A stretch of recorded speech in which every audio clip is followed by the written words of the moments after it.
sustainability and green energy, Viking heritage, welfare system, new Nordic food. Welcome to Denmark Explained, where we explore the rich tapestry of Danish culture, one captivating story at a time. Imagine a country once ruled by absolute monarchs, that now ranks among the world's most democratic and happiest places. So, how did Denmark go from kings with unchecked power to a modern constitutional monarchy where the queen reigns, but doesn't rule? If you're curious about how Denmark really works, especially if you're thinking of traveling, studying, or even moving here, this story is for you. But before we continue, please support the channel by pressing the like button, share, and hit subscribe. And if you want to see more, remember to click on the playlist link below in the description. Thank you.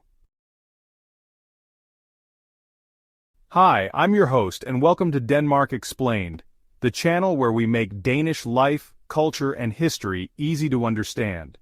In today's video, we're exploring how Denmark transformed from absolute monarchy to constitutional monarchy, and why this moment changed Danish society forever. Don't forget to like and subscribe if you're curious about Denmark and want to understand how things really work here.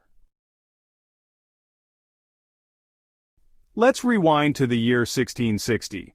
Denmark was ruled by an absolute monarch, King Frederik III, who had full control over laws, military, and finances. At that time, Denmark wasn't the cozy Scandinavian democracy we know today. It was a feudal society dominated by nobility, the church, and of course the king. But after the country suffered disastrous military defeats, especially against Sweden, the monarchy used the chaos to shift power. In 1665, the Kongeloven, or King's Law, was written, making the Danish king one of the most absolute rulers in Europe. No parliament, no checks, just royal decree. So a question for you. Do you think Denmark's shift to democracy happened quickly, or was it a slow struggle over centuries? Was it a fast revolution, or more of a gradual reform? For nearly 200 years, the Danish monarchy ruled with nearly unchecked power, but across Europe in the 18th and 19th centuries, winds of change were blowing. Ideas about human rights, the rule of law, and representation were spreading. Revolutions in France, uprisings in Germany, and growing middle-class influence made it impossible for Denmark to stay the same. In the 1830s, public pressure and liberal voices pushed King Frederik VI to establish local consultative assemblies, still far from democracy, but the start of something new. More Danes were reading, organizing, and pushing for change. The Industrial Revolution was shifting society, and the old elite couldn't hold on forever. The real turning point came in 1848. That year, King Frederik VII took the throne. Across Europe, revolutions were erupting, from Berlin to Paris to Vienna. Denmark wasn't immune. Protesters demanded a constitution. They wanted civil rights, a national parliament, and an end to absolute rule. Surprisingly, Frederik VII agreed. In 1849, he signed the Danish Constitution, or Grundloven. Denmark officially became a constitutional monarchy. The king would still be head of state, but now only symbolic. Real power belonged to elected representatives and the new parliament, the Folketing. It was a peaceful transition, pretty rare for the time, and it laid the foundation for the Denmark we know today.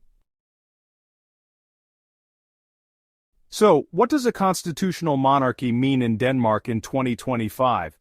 Well, it means the Danish royal family, now led by King Frederik X, represents tradition and national unity, but without political power. The Folketing governs. The Prime Minister makes decisions. The monarch signs laws, but only after Parliament passes them.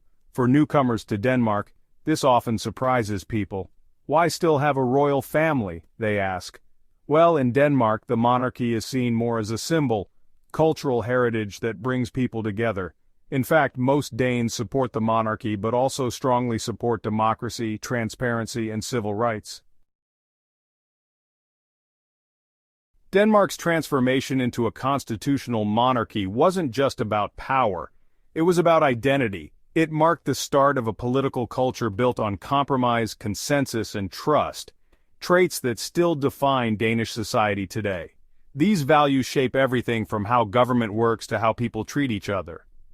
So, if you're planning to move to Denmark, understanding this history helps you understand the deep roots of the country's democratic and social values. Thanks for watching. Now you know why Denmark became a constitutional monarchy, and how that change still affects life here today.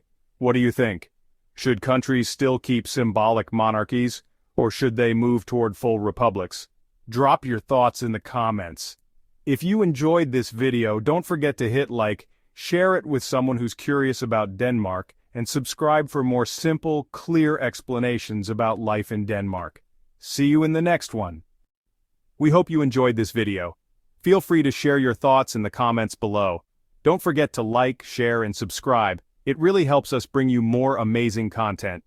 Join us here at Denmark Explained, where we uncover the wonders of Danish culture one story at a time. See you in the next video.